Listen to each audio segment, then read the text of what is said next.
ఆకాశవాణి ప్రాంతీయ వార్తలు చదువుతున్నది బందెల జయలక్ష్మి. ముఖ్యాంశాలు. ప్రధానమంత్రి నరేంద్ర మోదీ ఈరోజు తిరుమల శ్రీ వెంకటేశ్వర స్వామిని దర్శించుకోనున్నారు. ఈరోజు కార్తీక పౌర్ణమి పర్వదినాన్ని ప్రజలు భక్తి శ్రద్ధలతో జరుపుకుంటున్నారు. రజకుల సాధికారతకు ఆంధ్రప్రదేశ్ ముఖ్యమంత్రి వైఎస్ జగన్మోహన్ రెడ్డి ప్రత్యేక చర్యలు చేపడుతున్నారని రాష్ట్ర సాంఘిక సంక్షేమ శాఖ మంత్రి మేరుగు నాగార్జున తెలిపారు. కేరళ తరహాలో 100% అక్షరాస్యత, తాగునీరు, సాగునీరు రావాలనేదే తన లక్ష్యమని తెలంగాణ ముఖ్యమంత్రి, భారతీయ రాష్ట్ర సమితి అధినేత కె. చంద్రశేఖరరావు పేర్కొన్నారు. నేషనల్ క్యాడెట్ కోర్ ఎన్సీసీ వ్యవస్థాపక దినోత్సవం ఈరోజు నిర్వహిస్తున్నారు. వార్తల వివరాలు. ప్రధానమంత్రి నరేంద్ర మోదీ శ్రీ వెంకటేశ్వర స్వామివారి దర్శనార్థం గత రాత్రి తిరుమలకు చేరుకున్నారు. రేణిగుంట విమానాశ్రయంలో గవర్నర్ ఎస్. అబ్దుల్ నజీర్, ముఖ్యమంత్రి వైఎస్ జగన్మోహన్ రెడ్డి, ఉప ముఖ్యమంత్రి కె. నారాయణస్వామి, విద్యుత్ శాఖ మంత్రి పెద్దిరెడ్డి రామచంద్రారెడ్డి, తిరుమల తిరుపతి దేవస్థానం చైర్మన్ భూమన కరుణాకర్ రెడ్డి ప్రధానమంత్రికి ఘనస్వాగతం పలికారు. తిరుపతి అంతర్జాతీయ విమానాశ్రయం నుంచి ప్రధానమంత్రి తిరుమల చేరుకుని అతిథి గృహంలో బస చేశారు. ఈ ఉదయం స్వామివారిని ప్రధానమంత్రి దర్శించుకోనున్నారు. అనంతరం తిరుపతి అంతర్జాతీయ విమానాశ్రయానికి చేరుకుని తెలంగాణ ఎన్నికల ప్రచారానికి వెళ్లనున్నారు. కేంద్ర ప్రభుత్వం ఆవాస్ యోజన కింద దేశవ్యాప్తంగా 4.5 కోట్ల ఇళ్ల నిర్మాణం చేపట్టిందని ప్రధానమంత్రి నరేంద్ర మోదీ పేర్కొన్నారు. నిన్న తెలంగాణలోని గజ్వేల్ నియోజకవర్గంలో తూప్రాన్, నిర్మల్లో మోదీ ఎన్నికల ప్రచారం నిర్వహించారు. ఈ సందర్భంగా నరేంద్ర మోదీ మాట్లాడుతూ సామాజిక న్యాయం తమతోనే సాధ్యమవుతుందని, రాష్ట్రంలో మొదటిసారి భారతీయ జనతా పార్టీ పూర్తి మెజారిటీతో అధికారంలోకి వస్తోందని ప్రధానమంత్రి వివరించారు. రాష్ట్రంలో ఈరోజు కార్తీక పౌర్ణమి పర్వదినాన్ని ప్రజలు భక్తి శ్రద్ధలతో జరుపుకుంటున్నారు. ఈ సందర్భంగా రాష్ట్ర వ్యాప్తంగా శైవాలయాలు భక్తులతో కిటకిటలాడుతున్నాయి. తెల్లవారుజాము నుండే ప్రజలు నదులలో పుణ్యస్నానాలు చేసి ఆలయాల్లో శివునికి ప్రత్యేక పూజలు, అభిషేక కార్యక్రమాలు నిర్వహిస్తున్నారు. కార్తీక పూర్ణిమను త్రిపుర పూర్ణిమ అని కూడా పిలుస్తారు. కార్తీక పౌర్ణమి రోజున చేసే దీపారాధనకు, దీపదానానికి ప్రత్యేక ప్రాముఖ్యత ఉంది. ఈరోజు 365 వత్తులతో దీపారాధన చేయడం ద్వారా సంవత్సరమంతా దీపారాధన చేసిన పుణ్య ఫలితం లభిస్తుందని పురాణాలు పేర్కొంటున్నాయి. విజయవాడలోని శ్రీ దుర్గా మల్లేశ్వర స్వామి దేవస్థానంలో కోటి దీపోత్సవాన్ని అత్యంత వైభవంగా నిర్వహించారు. రాష్ట్ర ఉప ముఖ్యమంత్రి, దేవాదాయ శాఖ మంత్రి కొట్టు సత్యనారాయణ ఆదివారం సాయంకాలం దీప ప్రజ్వలన చేసి కార్యక్రమాన్ని ప్రారంభించారు. చిన్న గోపురం వద్ద ప్రత్యేక పూజలు నిర్వహించి జ్వాలా తోరణాన్ని వెలిగించారు. జైన మతస్థులకు, పంజాబీలకు కార్తీక పౌర్ణమి విశిష్ట పర్వదినం. కార్తీక పౌర్ణమి సందర్భంగా తమిళనాడులోని అరుణాచలం పుణ్యక్షేత్రంలో మహాదీపోత్సవం కన్నుల పండువగా జరుగుతోంది. లక్షలాది మంది భక్తులతో అరుణాచల క్షేత్రం రద్దీగా ఉంది. రజకుల సాధికారతకు ఆంధ్రప్రదేశ్ ముఖ్యమంత్రి వైఎస్ జగన్మోహన్ రెడ్డి ప్రత్యేక చర్యలు చేపడుతున్నారని రాష్ట్ర సాంఘిక సంక్షేమ శాఖ మంత్రి మేరుగు నాగార్జున తెలిపారు. ఆచార్య నాగార్జున విశ్వవిద్యాలయం ఎదురుగా ఉన్న మైదానంలో నిన్న రాత్రి ఆంధ్రప్రదేశ్ రజక సంఘాల ఐక్య వేదిక ఆధ్వర్యంలో రజక ఆత్మగౌరవ మహాసభ నిర్వహించారు. ఈ సభలో మంత్రి ప్రసంగిస్తూ రజకుల సమస్యల పరిష్కారానికి ప్రభుత్వం చిత్తశుద్దితో కృషి చేస్తోందన్నారు. అంబేద్కర్ ఆశించిన సామాజిక న్యాయమే లక్ష్యంగా ప్రభుత్వం చర్యలు చేపడుతోందని వివరించారు.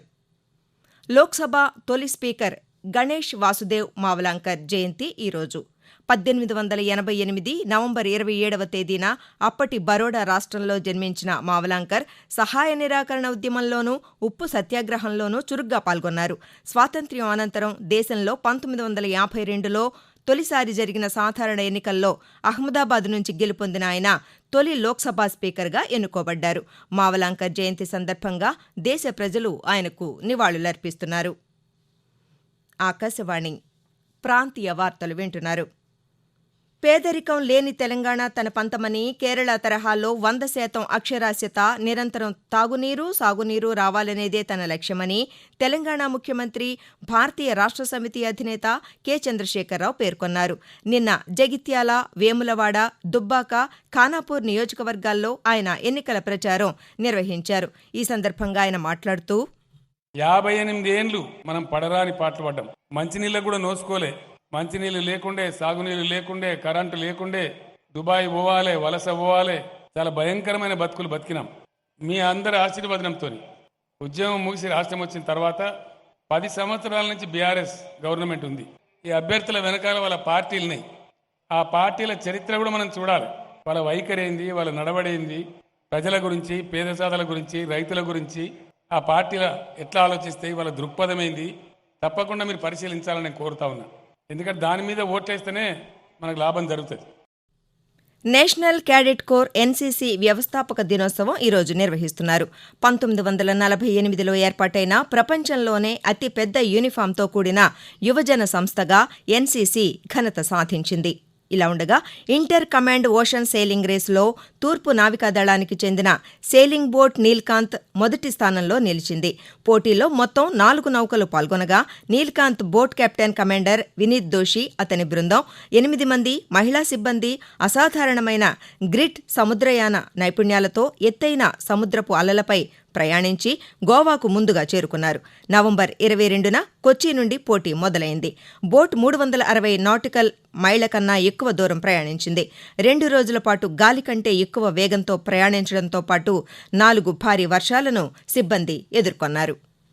దేశీయ సంస్థలు ఉత్పత్తి చేసిన వ్యాక్సిన్లను మనం ప్రపంచ దేశాలకు అందించి కోవిడ్ మహమ్మారిని తరిమికొట్టేందుకు అండగా నిలబడిన విధానంతో భారత్ విశ్వమిత్రగా మారిపోయిందని ప్రధానమంత్రి నరేంద్ర మోదీ తెలిపారు.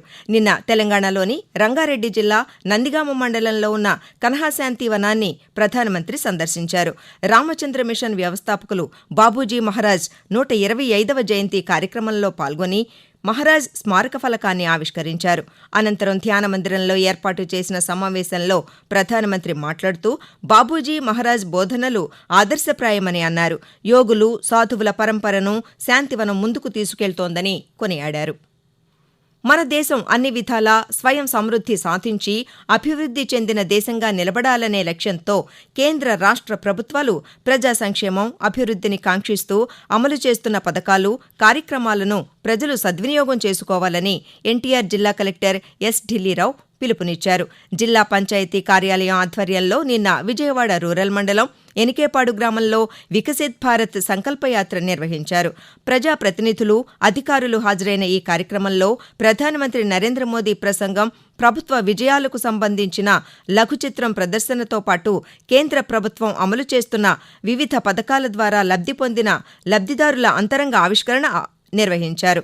సమాజానికి వివిధ మార్గాల ద్వారా సేవలందించిన వ్యక్తులను సత్కరించారు. ఈ సందర్భంగా కలెక్టర్ మాట్లాడుతూ అర్హత ఉన్న ఏ ఒక్కరూ పథకాలకు దూరంగా ఉండకూడదనే లక్ష్యంతో ఇలాంటి కార్యక్రమాలను నిర్వహిస్తున్నట్లు వివరించారు.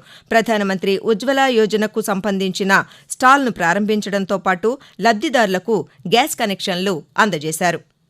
గ్రామస్థాయి నుంచి ప్రతిభ గల క్రీడాకారులను గుర్తించేందుకు ఆంధ్రప్రదేశ్ ప్రభుత్వం డిసెంబర్ 15వ తేదీ నుంచి ఆడుదాం ఆంధ్ర పేరుతో పోటీలు నిర్వహించనుంది. ఫిబ్రవరి 3వ తేదీ వరకు గ్రామ, వార్డు సచివాలయాలు, మండల, జిల్లా, రాష్ట్ర స్థాయిలో cricket, volleyball, kabaddi, kho kho, badminton doubles పోటీలు జరగనున్నాయి.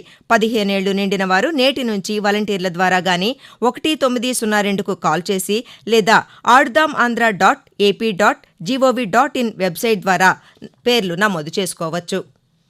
స్వదేశంలో జరుగుతున్న టీ20 క్రికెట్ మ్యాచ్లో నిన్న భారత జట్టు ఆస్ట్రేలియాపై 44 పరుగుల తేడాతో విజయం సాధించింది. 5 మ్యాచ్ల సిరీస్లో టీమిండియా 2-0 ఆధిక్యంతో నిలిచింది. టాస్ ఓడి ముందుగా బ్యాటింగ్కు దిగిన భారత్ నిర్ణీత 20 ఓవర్లలో 4 వికెట్ల నష్టానికి 235 పరుగులు చేసింది. అనంతరం బ్యాటింగ్కు దిగిన ఆస్ట్రేలియా నిర్ణీత 20 ఓవర్లలో 9 వికెట్లు కోల్పోయి 191 పరుగులు మాత్రమే చేసింది. 3వ టీ20 మ్యాచ్ రేపు గౌహటిలో జరగనుంది. ఆకాశవాణి ప్రాంతీయ వార్తలు ముగించే ముందు ముఖ్యాంశాలు మరోసారి. ప్రధానమంత్రి నరేంద్ర మోదీ ఈరోజు తిరుమల శ్రీ వెంకటేశ్వర స్వామిని దర్శించుకోనున్నారు. ఈరోజు కార్తీక పౌర్ణమి పర్వదినాన్ని ప్రజలు భక్తి శ్రద్ధలతో జరుపుకుంటున్నారు. రజకుల సాధికారతకు ఆంధ్రప్రదేశ్ ముఖ్యమంత్రి వైఎస్ జగన్మోహన్ రెడ్డి ప్రత్యేక చర్యలు చేపడుతున్నారని రాష్ట్ర సాంఘిక సంక్షేమ శాఖ మంత్రి మేరుగు నాగార్జున తెలిపారు. కేరళ తరహాలో 100% అక్షరాస్యత, తాగునీరు, సాగునీరు రావాలనేదే తన లక్ష్యమని తెలంగాణ ముఖ్యమంత్రి, భారతీయ రాష్ట్ర సమితి అధినేత కె చంద్రశేఖరరావు పేర్కొన్నారు. నేషనల్ క్యాడెట్ కోర్ ఎన్సీసీ వ్యవస్థాపక దినోత్సవం ఈరోజు నిర్వహిస్తున్నారు. ఆకాశవాణి ప్రాంతీయ వార్తలు ఇంతటితో సమాప్తం.